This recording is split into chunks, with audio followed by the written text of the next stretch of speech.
जय जय रघुवीर समर्थ। शुका सारिखे पूर्ण वैराग्य जाते, वसिष्ठा परिज्ञान योगेश्वराचे। कवी वाल्मिका सारिखा मान्य ऐसा, नमस्कार माझा सद्गुरु रामदासा। श्रीराम मला वाटते अंतरी त्वा वसावे, तुझ्या दासबोधासी त्वा बोध व्हावे। अपत्या परिपाववी प्रेमग्रासा, महाराज या सद्गुरु रामदासा। जय जय रघुवीर समर्थ। श्री कृष्ण गोविंद हरे मुरारे, हे नाथ नारायण वासुदेव। प्रद्युम्न दामोदर विश्वनाथ, मुकुंद विष्णुर्भगवन् नमस्ते। सच्चिदानंद रूपाय विश्वोत्पत्त्यादि हेतवे, तापत्रय विनाशाय श्रीकृष्णाय वयं नमः। कृष्णाय वासुदेवाय हरये परमात्मने, प्रणतक्लेशनाशाय गोविंदाय नमो नमः। वसुदेवसुतं देवं कंसचाणूरमर्दनं, देवकी परमानन्दं कृष्णं वन्दे जगद्गुरुं। कृष्णकमलपत्राक्षं पुण्यश्रवणकीर्तनं, वासुदेवं जगद्योनिं नौमि नारायणं हरिं। कृष्ण कृष्णेति कृष्णेति यो मां स्मरति नित्यशः, जलं भित्त्वा यथा पद्मं संसारात् उद्धराम्यहम्। कृष्णाय वासुदेवाय देवकीनन्दनाय च, नन्दगोपकुमाराय गोविन्दाय नमो नमः। नमः पङ्कजनाभाय नमः पङ्कजमालिने, नमः पङ्कजनेत्राय नमस्ते पङ्कजाङ्घ्रये। गोपाल कृष्ण भगवान की जय। जय जय रघुवीर समर्थ। श्री भगवान वाच, ज्ञानं परमगुह्यं मे यद्विज्ञानसमन्वितं, सहरस्यं तदङ्गं च ग्रहाणगदितं मया।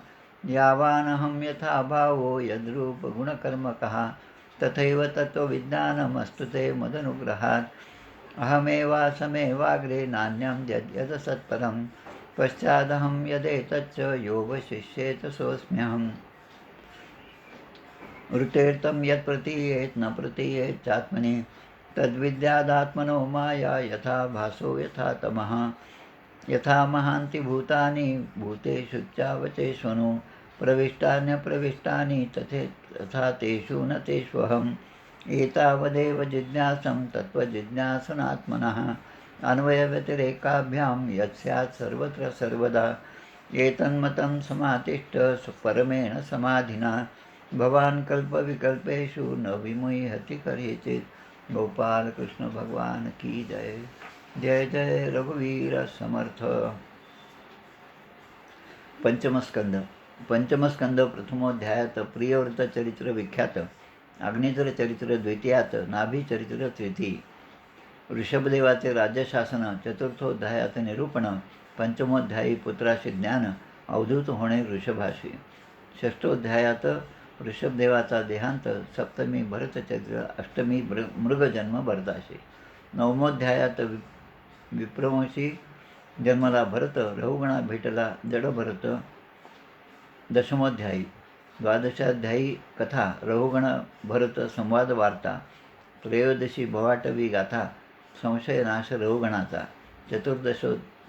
चतुर्दशोध्याया माझी भवाटवीची बोधराजी, भरतवंश पंचदशा माझी भुवनकोश कथा षोडशी, गंगाकथा सप्तदशोध्यायात संकर्षणस्तुती शिवकृत, अष्टादशोध्यायात भिन्न भिन्न वर्षवर्णन, किंपुरुष भारतवर्ष वर्णन 19व्यात निरूपण, षड्द्वीप लोकालोक पर्वत वर्णन 20व्यात निवेदले, सूर्यरथ त्याची गती 21व्यात निश्चिती, भिन्न ग्रहांची स्थिती गती 22व्यात वर्णिली, शिशुमार चक्र वर्णन ते 23व्यात निरूपण, राहू स्थिती अतलादी वर्णन 24व्या माझी, संकर्षण विवरण स्तुती 25व्यात निश्चिती, विभिन्न नरक गती 26व्यात वर्णिली। गोपाल कृष्ण भगवान की जय।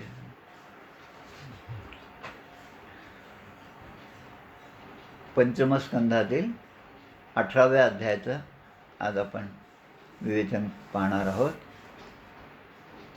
18वा अध्याय जो आहे, मुळामध्ये हा पंचमस्कंदच जो आहे, त्याचा विषय जो आहे तो स्थान आहे.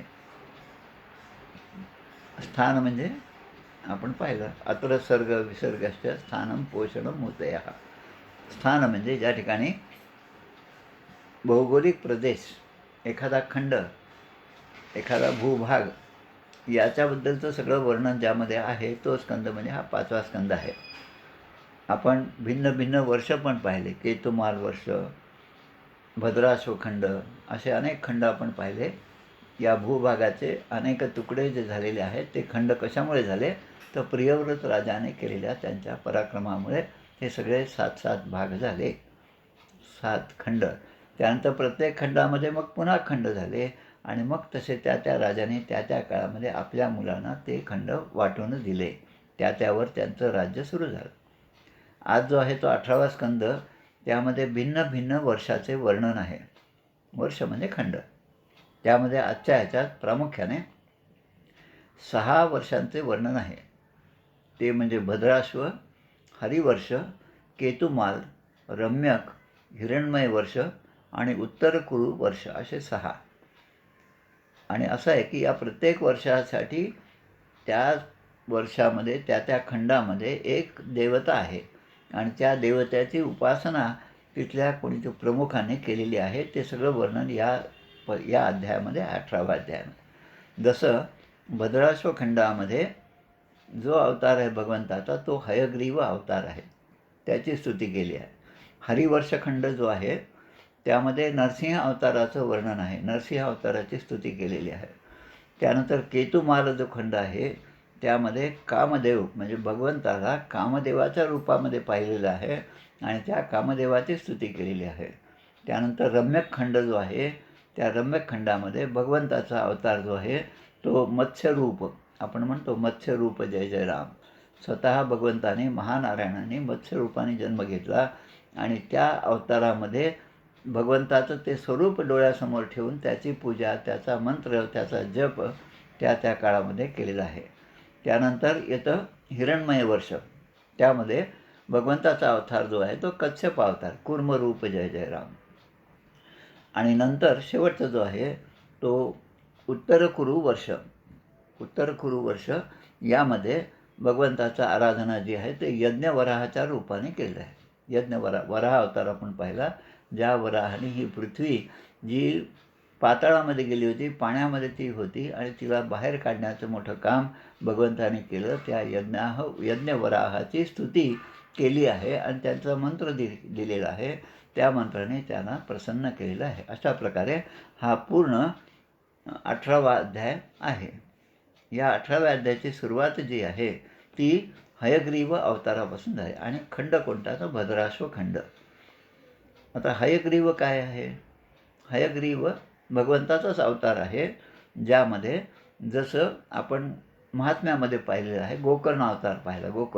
गोकर्ण कसं आहे, ते तुमच्या आमच्यासारखं शरीर सगळं माणसाचं आहे, पण कान जे आहे ते गाईसारखे आहेत, म्हणून गोकर्ण हे नाव प्राप्त झालं. तसं या ठिकाणी हयग्रीव म्हणजे सगळं शरीर माणसाचंच आहे, पण जे मस्तक जे आहे ते घोड्याचं आहे. हय म्हणजे घोडा. ततश्वेतैर हयर्युक्तस सेवती संदन स्थित, गीतेमध्ये जे आहे ततश्वेतैर हयर्युक्तै, म्हणजे अर्जुनाच्या घोड्याचा रंग हा श्वेत रंग होता, हे गीतेमध्ये जसं म्हटलेलं आहे. तसं या ठिकाणी हयग्रीव अवतार हा पूर्ण मानवासारखा दिसणारा, पण फक्त त्याचं मुख जे आहे ते हयग्रीव, हय म्हणजे घोड्याचं तोंड असलेलं. आपल्या अनेक पुराणांपैकी ब्रह्मांड पुराण जे आहे, त्या ब्रह्मांड पुराणामध्ये या हयग्रीव भगवंताची अष्टोत्तर शतनामावली दिली आहे. 108 नावं हयग्रीव अवताराचे दिलेले आहेत. त्याचा पाठ करायचं या ब्रह्मांड पुराणामध्ये सांगितलं आहे.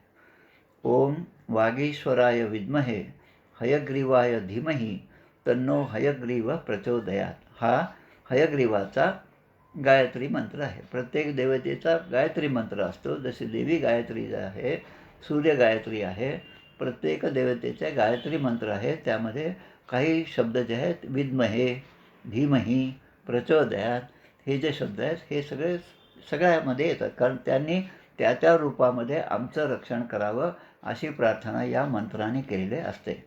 आता हा जो हयग्रीव अवतार आहे, या हयग्रीव अवतारामध्ये अजून एक गोष्ट सांगायची म्हणजे एक स्तोत्र आहे हनुमंताचं. जसं आता आपण पाहतो की अयोध्येच्या राम मंदिराच्या उभारणीसाठी सगळीकडे जे अभियान चालू आहे, शतकोटी हनुमान चालिसा अभियान, हनुमान चालिसाचे पाठ कित्येक लोक करत आहेत. पण कित्येक लोक करत आहेत असं म्हणताना जे लोक करत आहेत त्यांची संख्या फार कमी आहे, हे सुद्धा खेदाने म्हणावंसं वाटतं. 100 कोटी जर आपल्याला हनुमान चालिसाचे पाठ जानेवारीपर्यंत करायचे, त्या ठिकाणी प्रभू रामचंद्राची स्थापना होईपर्यंत करायचे असतील, तर आज आता फक्त 5,70,00,000पर्यंतच पाठ म्हणलेले आहेत. याचा अर्थ अजूनही बऱ्याच जणांचं याकडे लक्ष नाही. म्हणजे झोपण्याचं सोंग घेतलेली अशी खूप माणसं आहेत, ती अजूनही जागे झालेली नाहीत. त्याने जागं व्हावं, त्याने या हनुमंताच्या या दिव्य स्तोत्राचे पाठ करावेत, अशी योजना आमचे आदरणीय श्री किशोरजी व्यास यांनी केलेली आहे, गोविंदगिरी महाराज. पण त्याकडे लोकांचं लक्ष नाही, त्याचा प्रचार व्हावा तसा होत नाही असं माझ्या निदर्शनास आलं. तरी आपल्या रामदासी संप्रदायामध्ये ज्यांचा ज्यांचा माझा संपर्क झाला त्यापैकी बऱ्याच जणांनी यामध्ये भाग घेतलेला आहे. आणि दर रविवारी आपले किती पाठ झाले हे आम्ही आत्माराम हा जो समूह आहे आपला, त्या समूहावर दर रविवारी देत असतो. तर आता हे जे हयग्रीव आहेत त्या भगवंताची पूजा म्हणजे 15व्या वर्षामध्ये धर्मपुत्र भद्रश्रवा, मागे येऊन गेलं हे नाव भद्रश्रवा, आणि त्याचे प्रमुख सेवक जे आहेत ते हयग्रीव नावाच्या धर्माच्या मूर्तीचं आपल्या हृदयात स्थापन करतात. म्हणजे आपल्याला आराधना करण्यासाठी, तपश्चर्या करण्यासाठी एखादं सगुण रूप आपल्या मनामध्ये ठेवावं लागतं. तर ते रूप जे आहे ते हयग्रीवाचं आहे, हयग्रीवाच्या अवताराचं. आता या हयग्रीव अवताराचं वैशिष्ट्य असं की ह्या भगवंताचा हा अवतार माणसाला, जीवाला दिव्य अशी बुद्धी प्रदान करतो आणि तो एक ज्ञानाची सुद्धा देवता आहे. आणि म्हणून या ठिकाणी हे भद्रश्रवा आणि त्याचे प्रमुख जे सेवक आहेत ते सगळे या हयग्रीव भगवंताचा जप करत असतात. या अध्यायामध्ये प्रत्येक वेळेस त्या त्या खंडामध्ये कोणत्या देवतेचा जप आणि कसा करतात ते सुद्धा दिलेलं आहे. आता इथला जो जप आहे तो ओम नमो भगवते धर्मायात्मविशोधनाय नमः इति, संस्कृत व्याकरणाप्रमाणे नमः योगे चतुर्थी विभक्ती. नमःचे ते असतं आपण ओम महादेवाय नमः, ओम रामाय नमः, ओम लक्ष्मीय नमः असं आपण जे म्हणतो त्यामध्ये महादेवाय य य लावतात. लक्ष्मी असेल तर लक्ष्मीय नमः, देव्यै नमः, हे सगळं त्या व्याकरणाचा भाग आहे. तर त्या त्या देवतेचं पूजन करत असताना तो त्या मंत्राचा उच्चार करायचा आणि त्याचा जप करायचा, म्हणजे आपलं चित्त शुद्ध होतं. म्हणून ओंकार स्वरूप अशा त्या धर्माला, जी धर्माची मूर्ती आता हयग्रीवाच्या रूपामध्ये आमच्या डोळ्यासमोर आहे, तिला आम्ही नमन करतो. आणि कशी आहे ती त्याच्याबद्दल सांगितलं की भगवंताची लीला मोठी विचित्र आहे की ज्याच्यामुळे हा संपूर्ण लोक संहार करणाऱ्या काळाला पाहूनही त्याकडे दुर्लक्ष करतो. लक्षात आलं की आपलं आता वय वाढत आहे, केव्हा ना केव्हा आपल्याला जायचं आहे हे माहीत असूनसुद्धा मी चिरंजीव आहे अशा प्रकारे वागणारी खूप माणसं असतात. त्या अहंकारामध्येच त्यांचं आयुष्य जातं. पण आता ते वेळी सावरायला अवकाश घ्यायचा असं समर्थ आपल्याला सांगतात. म्हणून मरणाचे स्मरण असावे, हरिभक्तीचं सादर व्हावे. आणि म्हणून समर्थ म्हणतात प्रभाते मनी रामचिंतेचं जावा. लहानपणापासून भगवंताच्या नामस्मरणाचा जर सराव केला, तो जर अभ्यास केला तर अंतकाळी सामती, जशी मती असेल तशी आपल्याला पुढची अवस्था प्राप्त होणार आहे. हे पण त्यांच्या लक्षात येत नाही. आणि म्हणून तुच्छ विषयांचे सेवन करण्यासाठी मात्र ते ह्या पापामध्येच बुडून राहतात. हाताने आपल्या पुत्र पिता या मृत शरीर जे आहे ते जाळतात, पण स्वतः मात्र जिवंत राहण्याची इच्छा करतात. स्वतःला मात्र मरण नको, पण जे मृत झाले त्यांचं सगळं उत्तर कर्म सगळे करतात, पण स्वतः त्यामधून उद्धरून जाण्यासाठी जो मार्ग आहे त्याचा अवलंब करत नाही. आणि त्याला एका दृष्टीने आपण स्मशान वैराग्य हा शब्द वापरतो. आणि समर्थ आपल्याला सांगतात मरणाचे स्मरण असावे, हरिभक्तीचं सादर व्हावे. आता पुढे की भगवंत कसे आहेत की विद्वान लोक काय म्हणतात, जे विद्वान आहेत ज्यांना शब्द पांडित्य आहे. ज्यांना समजतं की देह नश्वर आहे, जग नश्वर आहे, जगाचा नाश होणार आहे, हे सगळं समजतात. आणि दुसरीकडे जे आत्मज्ञानी पुरुष आहेत त्यांनासुद्धा हे समजतं. पण दोघांच्या वागण्यामधला फरक असतो. हे म्हणतात तुम्ही असं केलं पाहिजे, तुम्ही तसं केलं पाहिजे, असं विद्वान लोक म्हणतात. म्हणजे जसं काही जे काय सांगितलं, चांगल्या गोष्टी सांगितल्या, ते त्या श्रवण करणाऱ्या ऐकणाऱ्यांच्यासाठी आहेत आणि जो बोलतो त्याच्यासाठी नाहीच. पण आपण असं केलं पाहिजे असं कोण म्हणतो? जो आपल्यालासुद्धा त्यामध्येच पाहतो, तो अशा प्रकारचं भाषण किंवा बोलत असतो. आणि म्हणून आपण जगामध्ये पाहतो की नुसतं बोलणारं शब्द पांडित्य खूप आहे, पण ते अंगामध्ये उतरलं नाही, ते आपल्या आचरणामधून ते स्पष्ट होत नाही. असे असल्यामुळे ते लोक मात्र पुन्हा या जन्ममरणाच्या चक्रामध्ये अडकून राहतात. आता भगवंत कसे आहेत? भगवंत अकर्ते आहेत आणि मायेच्या आवरणाच्या रहित आहेत. अकर्ते म्हणजे ते करतात, पण करूनसुद्धा ते त्यापासून निराळे राहू शकतात. आणि आपण करून निराळे राहत नाही, आपण न करतासुद्धा मी केलं असं म्हणण्याची मजल आपली सर्वसाधारण जीवाची आहे. जगाची उत्पत्ती असेल, स्थिती आहे, प्रलय आहे, ही सगळी कर्म आहेत आणि ती कर्म ते भगवंत करत असतात. त्यामध्ये काही आश्चर्याची गोष्ट नाही. बी जमिनीमध्ये पेरल्यानंतर 4-5 दिवस 8 दिवस झाले की त्यातून अंकुरं फुटतात, त्यातून छोटंसं रोप येतं, पुढे पुढे ते वाढत जातं, मोठा वृक्ष निर्माण होतो आणि त्यामध्ये आपण म्हणतो की हे झाड मी लावलेलं आहे, याची जोपासना मी केलेली आहे. म्हणजे मी त्या बीच्या अंकुरण्यापासून त्या झाडाचं पूर्ण फळं देण्यापर्यंत हे माझं असं जसं माणूस म्हणतो तसं संसाराबद्दल माणसाचं बोलणं असतं. पण भगवंत मी हे केलं असं कधीच म्हणत नाहीत. ते मात्र अकर्ते आहेत आणि मायेच्या आवरणाच्या बाहेर आहेत. म्हणजे ती माया त्यांच्यावर कुठलाही प्रभाव करू शकत नाही. कारण त्या मायेचाच बाप तो आहे. मायेला निर्माण करणाराच तो असल्यामुळे ती माया त्याच्या म्हणण्याप्रमाणे वागते आणि मायापती जो आहे तो मायापती या सगळ्या गोष्टींचा शासक आहे, नियामक आहे, नियंत्रक आहे. आणि या ठिकाणी हे जे हयग्रीव अवतार आहेत त्यांना ते म्हणतात की प्रलयकालामध्ये सुद्धा तमोगुणी अशा दैत्याने वेद चोरून नेले. मध्ये विष्णू पुराण सिरियल चालू होतं, त्यामध्ये हा भाग दाखवला होता. त्या तमोगुणी दैत्याने वेद चोरून नेले, पण त्यांच्यापासून ब्रह्मदेवाने प्रार्थना केल्यामुळे त्या वेदांना पुन्हा तिथून परत आणून प्रस्थापित करण्याचं काम या हयग्रीव अवताराने केलेलं आहे. आता हयग्रीव अवताराबद्दलचं अजून एक गोष्ट अशी की आपण एक पंचमुखी हनुमान कवच स्तोत्र आहे. खूप असं प्रभावी असं स्तोत्र आहे. आता जवळपास 1945 चालू आहे. माझ्याकडे 1852मधलं हस्तलिखित पंचमुखी हनुमान कवचाची छोटीशी पोथी आमच्या वडिलांच्या संग्रहामध्ये होती आणि ती जेव्हा मला सापडली तेव्हापासून रोज त्याचा एक पाठ आम्ही करत असतो. त्यामध्ये खूप असं प्रभावी असं ते स्तोत्र आहे. त्यामध्ये 5 हनुमंताची मुखं कल्पलेली आहेत आणि त्यामध्ये एक मुख जे आहे ते हयग्रीवाचं आहे. म्हणजे माणसाचं शरीर आहे आणि घोड्याचं त्याचं तोंड आहे. असंच ते हयग्रीव अवतार आहे. त्या हयग्रीव अवताराचं या ठिकाणी स्तवन केलेलं आहे. आता पुढच्या ह्याच्यामध्ये हरिवर्षखंड. आता हे दुसरं आहे हरिवर्षखंड. यामध्ये देवता कोण आहे? कडाचं ध्यान करायचं तर नरसिंह स्वरूपाचं ध्यान करायचं. नरसिंहाचं स्वरूप, नरसिंहाचं चित्र डोळ्यासमोर आणायचं आणि त्याची सगळी पूजा म्हणा, त्याचं ध्यान म्हणा, त्याचा जप करायचं. आणि या नरसिंह अवताराचा पूर्ण विस्तार जो आहे तो 7व्या स्कंदामध्ये आपल्याला पुढे येणार आहे. आता भागवताचा विस्तारच एवढा मोठा आहे की आत्तापर्यंत मी 100दा म्हटलं असेल की हा भाग पुढे येणार आहे, हा भाग पुढे येणार आहे. आपण जेव्हा तो येईल तेव्हा आपल्या लक्षात येईल की हे आपण केव्हा तरी मागे ऐकलं असेल. ज्यांनी श्रद्धेने श्रवण केलं, ज्यांनी लक्षात ठेवून श्रवण केलं, ज्यांनी अभ्यास म्हणून श्रवण केलं, त्याचं हे सहजपणे लक्षात येईल. अन्यथा आपण पुन्हा पुन्हा हे जर वाचत गेलो तर आपल्याला लगेच ते लक्षात येईल. आता या ठिकाणी हरिवर्षखंडामध्ये नरसिंह रूपात राहणारी या भगवंताची पूजा कोणी केली असेल तर प्रल्हादाने या ठिकाणी ज्या मंत्राचा जप केला तो मंत्र या ठिकाणी दिलेला आहे. आता आपण भक्त प्रल्हादाचं जेव्हा चरित्र वाचतो तेव्हा त्यामध्ये आपण पाहतो की ओम नमो भगवते वासुदेवाय हा मंत्र आहे.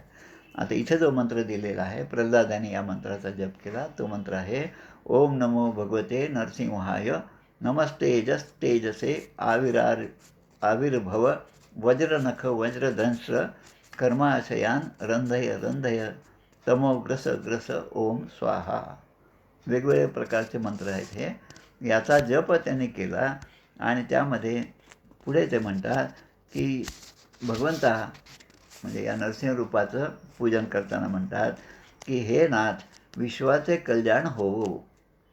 दुष्टांच्या ठिकाणी असणारी दुष्टबुद्धी आहे ती नष्ट हो.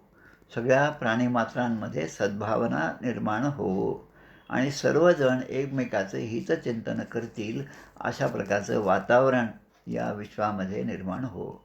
आमचं मन जे आहे ते चांगल्या कामामध्ये मन आमचं तल्लीन हो. चांगल्या कामामध्ये आमचे सगळे जे व्यवहार आहेत ते चांगल्या गोष्टीची चांगल्या ध्येयासाठीच होत आणि सर्वांची निष्काम बुद्धीने उपासना आमच्याकडून घडो असं भगवंतानी आमच्यामध्ये प्रवेश करून या गोष्टी आमच्याकडून करून घ्याव्यात. आपण म्हणतो विश्व का कल्याण हो, प्राणियों में सद्भावना हो. हे जे आपण बऱ्याच वेळेस आपण पाहतो अनेक महाराज आपल्या प्रवचनामध्ये शेवटी असं म्हणत असतात, ही प्रार्थना करतात, विश्व स्वधर्म सूर्य पाहो, जो देवांतील तो ते लाहो प्राणी मात्र. आणि दुष्टांची बुद्धी जे खळांची व्यंकटी सांडो. म्हणजे एकच गोष्ट अनेक संतांनी अनेक प्रकारे वर्णन केलेली आपल्या अनेक ग्रंथामध्ये स्तुतीमध्ये स्तोत्रामध्ये आपल्याला दिसून येते.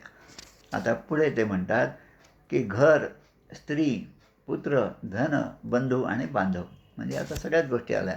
माणसाच्या अवतीभोवती त्यांनी जमा केलेल्या ज्या ज्या गोष्टी त्या सगळ्यांची नावं या ठिकाणी आल्या. आता मी जर एखादी गोष्ट गोळा केली तर त्याच्यामध्ये माझी आसक्ती असते. 20 वर्षापूर्वी विकलेली स्कूटर ही पिवळ्या रंगाची होती आणि पिवळ्या रंगाची स्कूटर आजही मला दिसली तरी माझ्या मनामध्ये तो विचार येतो आणि आपली स्कूटर याच रंगाची होती. मग आता ही यालाच म्हणतात आसक्ती. पण ही आसक्ती गेली पाहिजे, विचारातून गेली पाहिजे, मनापासून गेली पाहिजे.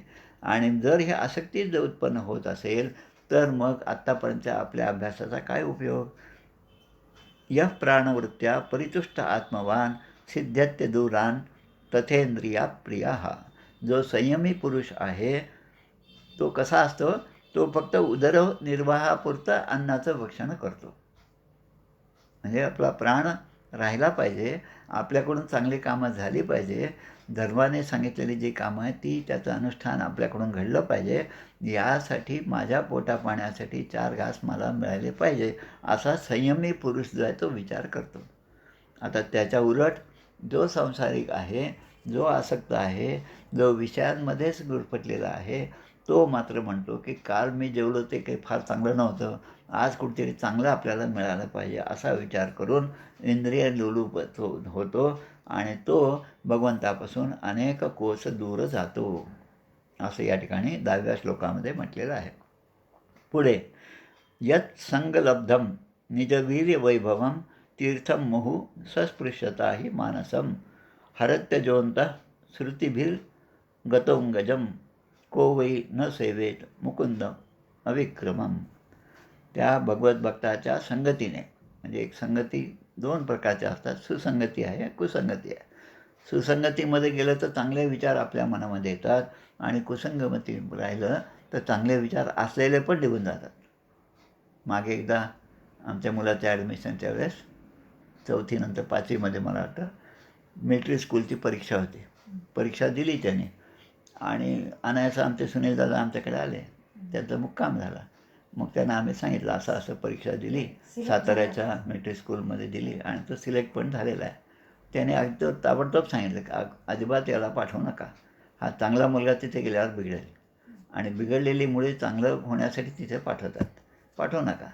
पुढे जेव्हा मी गडावर गेलो, मला अगदी दिवस आठवतो, 31 ऑक्टोबरच्या दिवशी आम्ही गडावर होतो, मारुतीबाबांची भेट झाली. त्यांनाही सांगितलं असं असं सातारा मिलिटरी स्कूलला आहे ती ॲडमिशन झालेली आहे, अजिबात घेऊ नका. आता दोघांनी सांगितल्यामुळे आता प्रश्नच नाही पुन्हा तिसऱ्याला विचारायचा. अजिबात त्या ठिकाणी ॲडमिशन घेतली नाही, कारण त्या संगतीत गेल्यानंतर आपण जर बिघडत असो तर तये संगतीची जनी गोण गोडी जये संगतीने मती राम सोडी. हे जर आपल्याला समर्थाने सांगितलं आहे तर चांगली संगत आपल्याला कशी प्राप्त व्हावी याचा विचार माणसाने केला पाहिजे. म्हणून या ठिकाणी म्हणलेलं आहे की यत् संलब्धम निजवीर्यवैभवम तीर्थम मुहुः सस्पृश्यताम ही मानसम. तीर्थतुल्य असा सत्संग, एखादं भगवंताच्या चरित्राच्या लीलाचं एखादं गायन किंवा त्याचं श्रवण जर ऐकायला मिळत असेल तर त्या ठिकाणी माणसाने जावं. मला निमंत्रण नाही असं न म्हणता त्या ठिकाणी आपणहून आपण गेलो पाहिजे. कारण तिथे जाण्यामध्ये ज्यांनी त्याचं आयोजन केलं त्यांचा काही स्वार्थ नाही, पण जे येतात आणि श्रवण करतात त्यांना मात्र भरपूर फायदा आहे.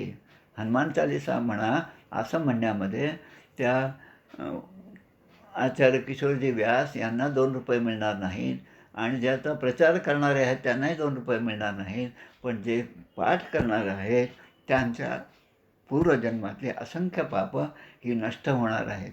आणि असं म्हणून आपण अशा चांगल्या चांगल्या गोष्टीमध्ये जास्तीत जास्त सहभाग घेतला पाहिजे. म्हणून सुसंगतीत आपण लागलं पाहिजे. एक अभंगसुद्धा आहे, आपण म्हणतो तो अभंग.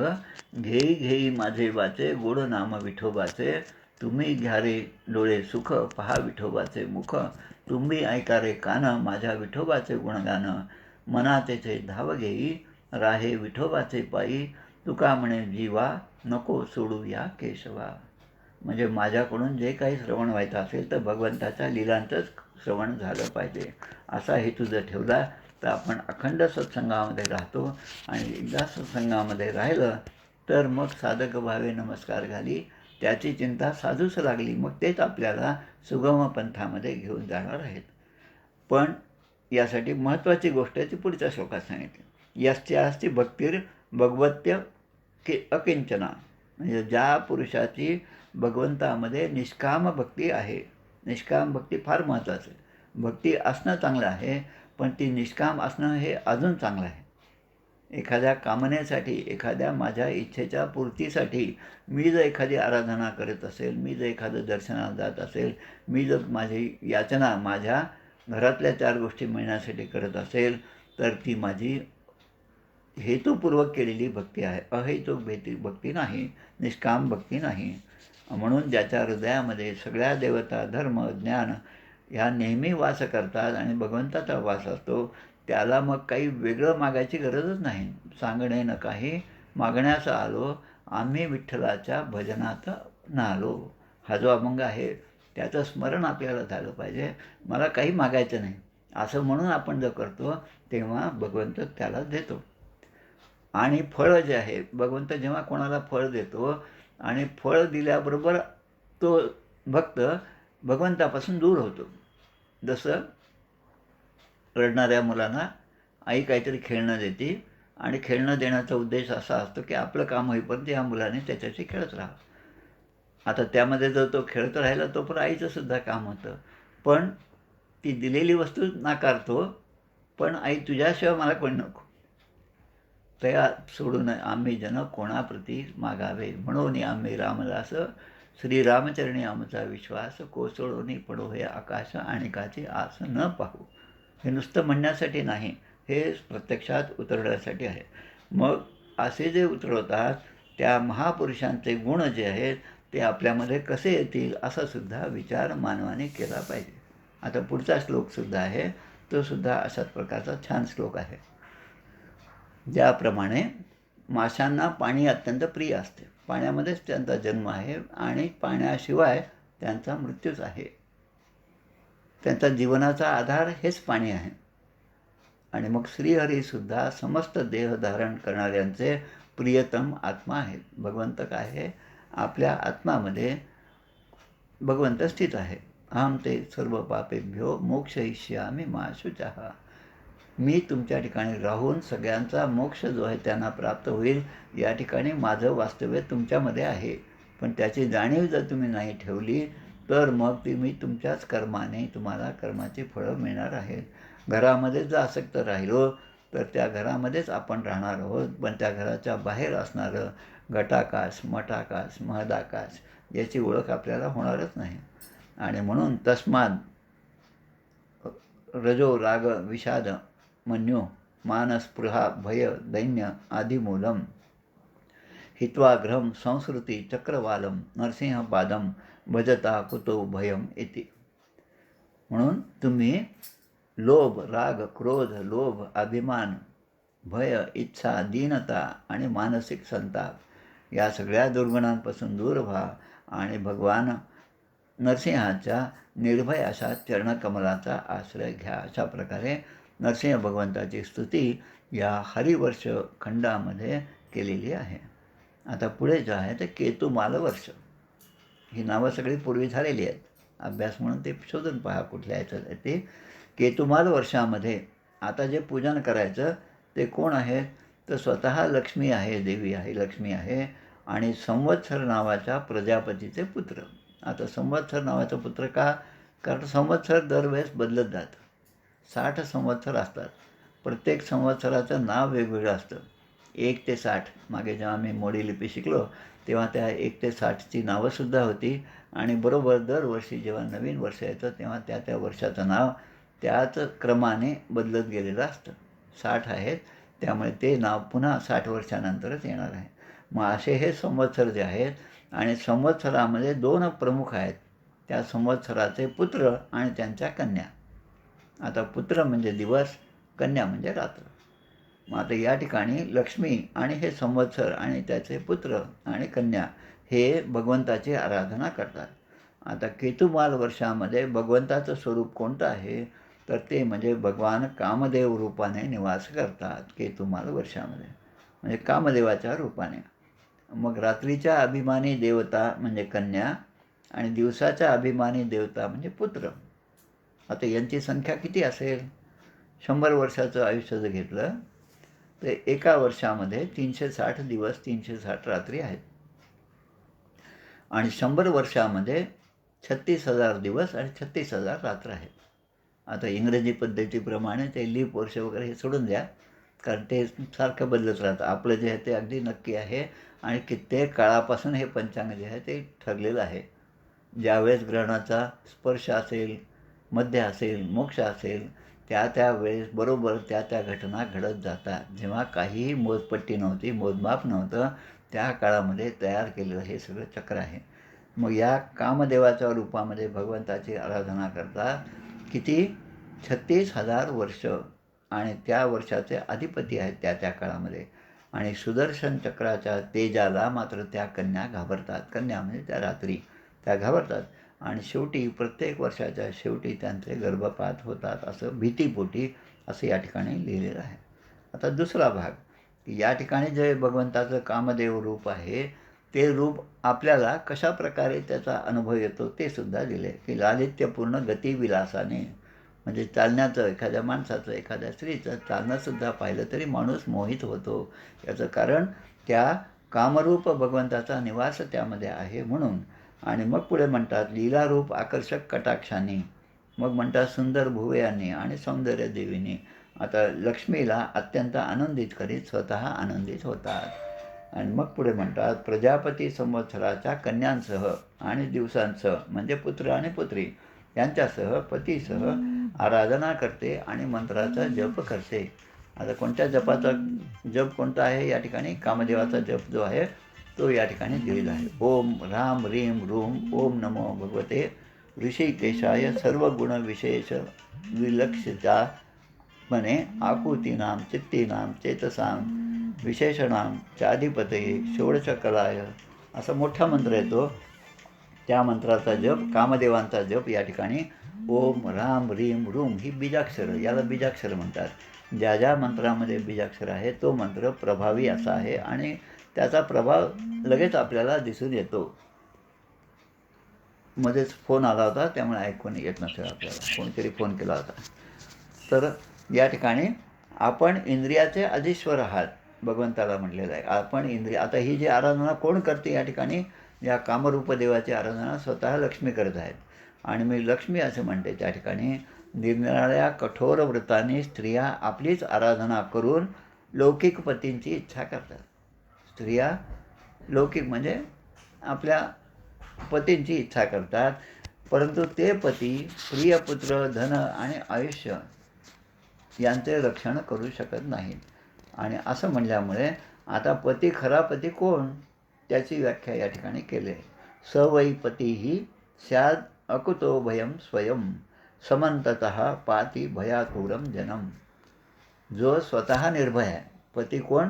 जो स्वतः निर्भय आहे, त्याला कुठल्याही गोष्टीचं भय नाही. कुठल्याही गोष्टीला धाडसाने तो तोंड देऊ शकतो आणि दुसऱ्या भयभीत लोकांना आपल्या पाठीशी घालून त्यांचे रक्षण करू शकतो. असा जो आहे तो पती. म्हणून श्रीपती, भूपती, गणपती, हयपती हे जे शिवाजी महाराजांना जी विशेषणं समर्थाने लावली होती, त्यांच्या एका पत्रामध्ये ती पती या नावाने अशा अर्थाने आहेत. म्हणजे एकापेक्षा एक अधिक ईश्वर मानले तर काय होईल मग? की मग रक्षण करण्यासाठी मग कोणता पती येईल हे सांगता येत नाही. त्यापेक्षा एकच जो आहे तो, त्याला आपण आपलंसं करावं आणि तो आपलं रक्षण करेल असा पूर्ण भरवसा साधकांनी ठेवावा. आता जी स्त्री आपल्या चरणकमलांचे पूजन करू इच्छिते आणि कुठल्याही गोष्टीची इच्छा करत नाही, तिच्या सर्व कामना पूर्ण होतात. मग अशी म्हणल्याप्रमाणे फळ जे आहे, भगवंत फळ देतो आणि फळ दिल्यामुळे भगवंताचा विसर पडतो आणि त्या फळाच्या सुखामध्ये, फळाच्या प्राप्तीमध्येच माणूस सुख मानू लागतो आणि मग लक्षात येतं की यात सुख नाही. पण दुसरीकडे समर्थाने म्हटले, अंतरी वसता नारायणे लक्ष्मीच काय उणे, ज्याची लक्ष्मी तो आपणे बळकट धरावा.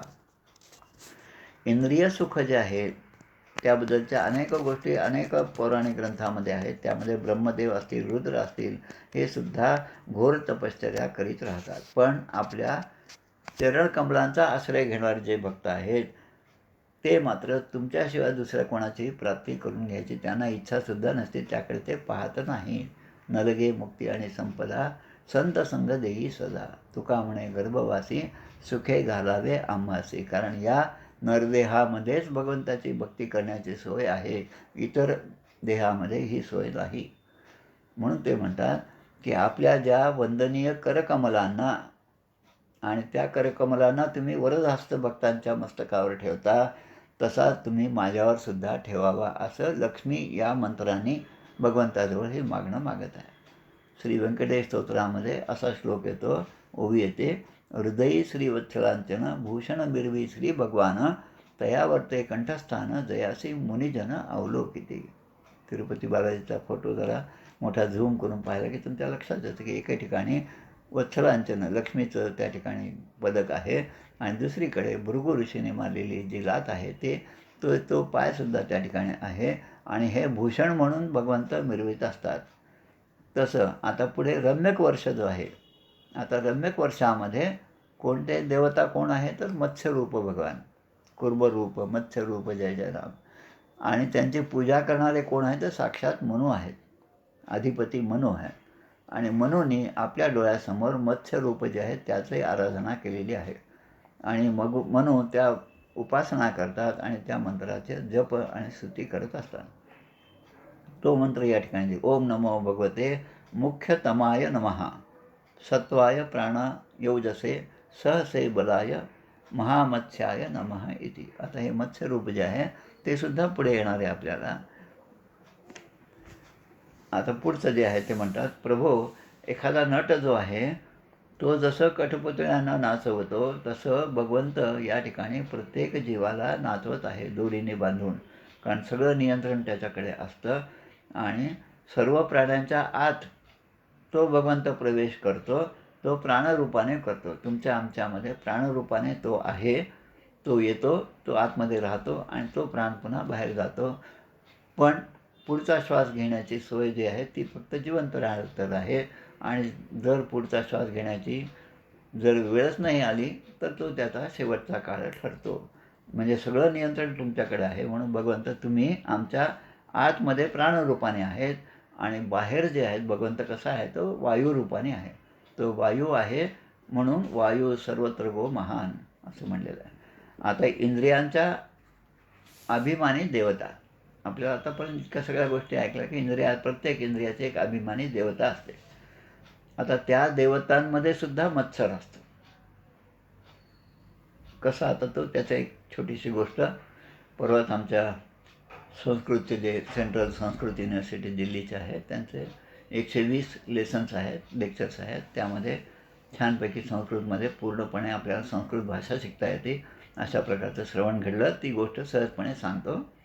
भगवंत जे आहेत म्हणजे महानारायण विष्णू जे आहेत ते सगळीकडे फिरून आपल्या पुन्हा त्या आसनाकडे येतात आणि त्या ठिकाणी येऊन आता विश्राम करायचा विचार करतात. पादुका आपल्या तिथे काढून ठेवतात आणि त्या शेषशय्येवर ते पोहोडतात.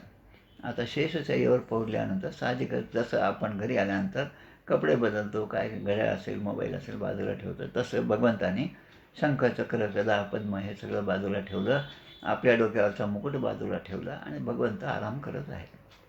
आता जो मुकुट होता, जो भगवंत दिवसभर धारण करत होते, त्या मुकुटाच्या ठिकाणी अनायासाने अहंकार निर्माण झाला आणि तो मुकुट आता मनामध्ये विचार करतो की या पादुका ज्या आहेत त्या इतके जरी भगवंताने घातलेल्या असत्या तरी पण तो भगवंत जे आहे ते त्याला बाजूला ठेवतात पादुकांना आणि स्वतः यावर पोहोडतात. त्यामुळे मी जास्त भाग्यवान आहे असं मुकुटाच्या मनामध्ये येतं, मत्सर येतो त्या पादुकांच्याबद्दल. म्हणजे दुसऱ्याचं यश जे आहे ते सहन न होणं म्हणजे मत्सर. आणि असा विचार मनामध्ये आल्याबरोबर जे भगवंताचे इतर ज्या गोष्टी आहेत त्या सगळ्या त्यामध्ये त्याला अनुमोदन देतात. आणि मग झालं असं की त्या किरीटाला अभिमान झाला आणि भगवंत इकडे जागृत झाले. अभिमाने उठे मत्सर मत्सरे तिरस्कार पुढे क्रोधाचा विकार प्रबळे बळे, अगदी ती पूर्ण लिस्ट दिलेली आहे. तसं या ठिकाणी आता याचा अभिमान, आणि अभिमान हा जो आहे कोणाला सहन होत नाही. तसं भगवंताला कशाला सहन होणार. म्हणून भगवंत जागे झाले आणि त्यांनी त्या पादुकांनाच आशीर्वाद दिला की ह्या किरीटाला म्हणतात की तुझ्या ठिकाणचा हा मत्सर योग्य नाही. माझ्या इतक्या जवळ असूनसुद्धा तुझ्यामध्ये मत्सरबुद्धी आहे. पुढचं जेव्हा माझं अवतार होईल त्यावेळेस याच पादुका या माझ्या ठिकाणी म्हणजे मीच त्या स्वरूपामध्ये आहे असं समजून त्या पादुकांचं पूजन होईल. आणि त्या पादुकांचं पूजन रामावतारामध्ये भरताने केलेलं आहे. पूर्ण वनवासाचा जो काळ होता त्या काळामध्ये भरतांनी त्या पादुका स्थापन करून, त्या पादुका म्हणजे साक्षात आपले प्रिय बंधू प्रभू रामचंद्र आहेत आणि त्यांच्या साक्षीने भरताने राज्य केलेलं आहे. आणि ज्याचा मत्सर जावा अशी भगवंताची इच्छा होती त्या किरीटाला त्या पादुकांच्या वर, जसा भगवंतानी डोक्यावर मस्त ते किरीट घातलं तसं त्या पादुकांच्या वर मुकुट ठेवलेलं आहे. असं सुंदर चित्रसुद्धा त्या ऑडिओमध्ये आहे. म्हणजे यह लोकपाला किल मत्सरज्वरा हित्वा यतंतोऽपि पृथक् समेत्यच पातुं न शेकुत द्विपदश्चतुर्पदः सरीसृपं स्थाणु यदत्र दृश्यते. म्हणजे म्हणतात की मनुष्य, पशु, सर्प, स्थावर, जंगम जेवढी म्हणून शरीरं दिसतात त्यामध्ये भगवंतच आहेत, पण ते त्याचं रक्षण करू शकत नाहीत. म्हणजे हे सगळे जरी असले, प्रत्येकात भगवंत असला तरी तो या जीवाचं रक्षण करू शकत नाही, कारण भगवंताची इच्छा नाही. भगवंताची इच्छा असेल तर अशक्य गोष्टीसुद्धा शक्य होतील. आता पुढचं जे वर्ष आहे ते हिरणमय वर्ष आहे. त्यामध्ये भगवंताचं स्वरूप जे आहे ते कासवाच्या रूपाने आहे. कूर्म रूप जय जय राम. पितरांचे देवता, पितर जे आहेत जे आपले नातेवाईक आपल्या पूर्वी गेलेले जे आहेत ते पितर आहेत. आणि त्या पितरांचे देवता म्हणजे आर्यमा आहे. आणि ते आर्यमा या पितरांच्या देवताच्या रूपाने या ठिकाणी या मत्स्य रूपाचे आराधना करतात. भगवंताच्या त्या मूर्तीची उपासना करतात आणि निरंतर असा जप त्यांचा सुरू असतो. तो जपसुद्धा या ठिकाणी दिले. ओम नमो भगवते अकुपाराय सर्वसत्वगुणविशेषणाय अनुपलक्षित स्थानाय नमो वर्ष्मणे नमो भूमने नमो नमो अवस्थानाय नमस्ते. जे सत्वगुणाने युक्त आहेत, ज्यांचे ठिकाणच निश्चितपणाने सांगता येत नाही, जे काळाच्या कक्षेच्या बाहेर आहेत, असा सर्व व्यापक भगवंत जो आहे त्या कच्छपांना वारंवार आमचा नमस्कार असो. आपण तेच म्हणतो कूर्मरूप जय जय राम, मत्स्यरूप जय जय राम, वराहरूप जय जय राम. ही जी रामनामावली आहे फार महत्त्वाची आहे. आमचे अनंतदास महाराज जे आहेत आपल्या धाराशिवचे, अनंतदास महाराज म्हणायचे की जो जो कार्यक्रम तुम्ही कोणताही घ्या त्या कार्यक्रमाच्या सुरुवातीला नाही तर शेवटी रोज रामनामावली म्हणत जा. जसं आपण पाहतो भागवत सप्ताहामध्ये वगैरे सगळे दोन्ही हात वर करून त्या ठिकाणी जसा जय जयकार करतात, तसंच आपण ही रामनामावली म्हटली. तारणाचे संपूर्ण रामायणाचे जे म्हणजे चित्र आहे ते आपल्या डोळ्यासमोर येतात आणि आपल्याला ते पूर्ण पुण्य असं मिळतं. अनेक रूपामध्ये प्रतीत होणारा हा प्रपंच जरी खोटा असला तरी त्याचे वस्तुतः मोजमाप होत नाही. तरीसुद्धा मायेने होणारे आपले रूप जे आहे ते अनिर्वचनीय आहे. मायेने आपण ते रूप कल्पनाच केलेली आहे आपण ती, पण ते सुद्धा अवर्णनीय आहे. आणि मग भगवंताने निर्माण केलेलं ज्या गोष्टी आहेत, जरायुज, स्वेदज, अंडज, उद्भिज, स्थावर, जंगम, देव, ऋषी, मुनी, भूत, इंद्रिये, आकाश, पर्वत, जेवढे म्हणून आपण विचार करू, द्वीप आहेत, ग्रह आहेत, तारे आहेत, हे सगळे जे आहेत हे नावाने प्रसिद्ध आहेत. ते दिसायला वेगळे दिसतात, पण त्याचं सगळ्यांचं नियमन त्या एका भगवंताकडेच आहे. आणि म्हणून तुकडोजी महाराज काल परवा त्यांची पुण्यतिथी झाली, ते म्हणतात, तेरे नाम अनेक तू एक ही है, जिस देश में जिस वेश में जिस देश में हो, आणि तेरे नाम अनेक तू एक रूप आहे. अनेक नावांनी जरी असला तरी मुळामध्ये भगवंताचं तत्व आत्मरूपाने सर्वांच्या ठिकाणी एकच आहे. यो माम पश्यति सर्वत्र सर्वंच मयी पश्यति तस्य अहम न प्रणश्यामी सचमे न प्रणश्यति. 6व्या अध्यायामध्ये गीतेच्या माझ्या माहितीप्रमाणे 30वा हा श्लोक आहे.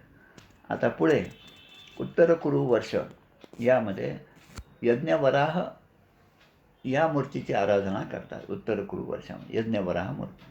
आता वराहाचा अवतार आपण पाहिलेला आहे, त्याचं त्या ठिकाणी स्थापन करून पृथ्वी देवी तेथील निवासी लोकांना अचल भक्ती करीत या परमेश्वराची स्तुती करत असते. आणि काय म्हणते ती, ज्यांचे तत्व मंत्रामुळे जाणले जाते, मंत्रामुळे भगवंताचं तत्व जाणलं जातं, आणि ते भगवंत कसे आहेत, ते यज्ञरूप आहेत आणि कृतुरूप आहेत. म्हणून यज्ञ वराह देवतेचा मंत्र या ठिकाणी दिलेला. ओम नमो भगवते मंत्र तत्व लिंगाय यज्ञकृतवे महाध्वरावयवाय महापुरुषाय नमः कर्मशुक्लाय त्रियुगाय नमस्ते, असं म्हणून त्या भगवंताचं त्या ठिकाणी नमन केलेलं आहे.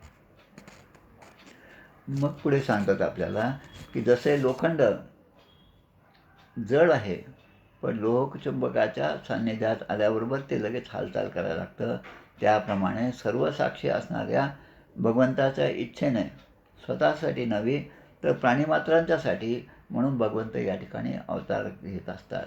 म्हणून जगाचे कारण आदिकारण जे असेल ते आदिवराह यज्ञावतार हे वराह आहेत.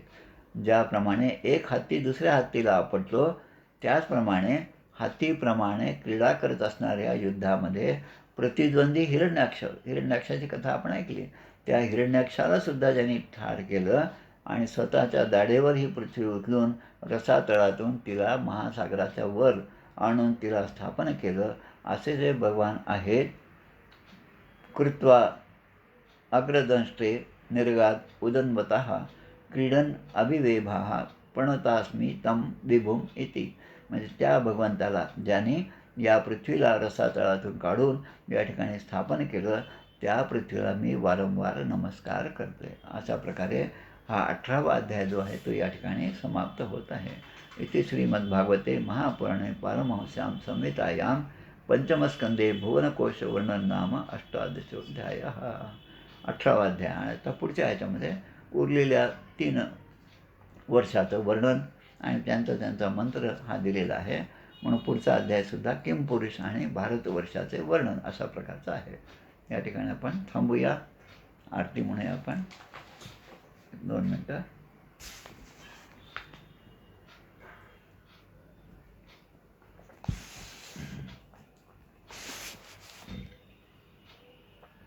जय हो जय श्री भागवता, आरती करी तुझ भगवंता. जय हो जय श्री भागवता, आरती करी तुझ भगवंता. श्री शुक मुनीने परम भक्तीने नाना परीने गायले जा हरिचरिता. आरती करी तुझ भगवंता. वेद तरुचे मधुर फळ स्वादुरसे जे सोज्वळ आत्मा राम मुनी अचल सेवुनी करीती जन सफळ महापर्वणी आली अवनी की अगहरणी भवजलतरणी ती पतिता आरती करी तुझ भगवंता येथे व्यासाची वाणी सार्थक हरिगुण गावोनी शास्त्र पुराणी मुकुटमणी परम प्रेमामृत जननी सहज सेविता भाविक भक्ता उदारदाता मोक्ष तत्वता देहाता आरती करी तुझ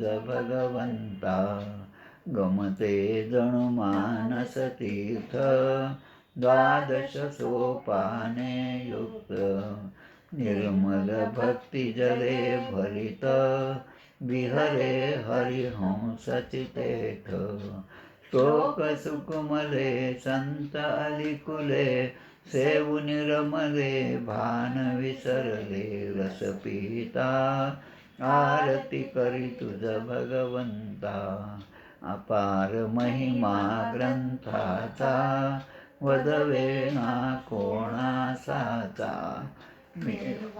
कविवर संतांचा प्राणची कीर्तनकाराचा जणुबोधाचा स्वयंप्रभेचा द्वादश कळीचा रवी अंतरीचा तमहरता आरती करी तुझ भगवंता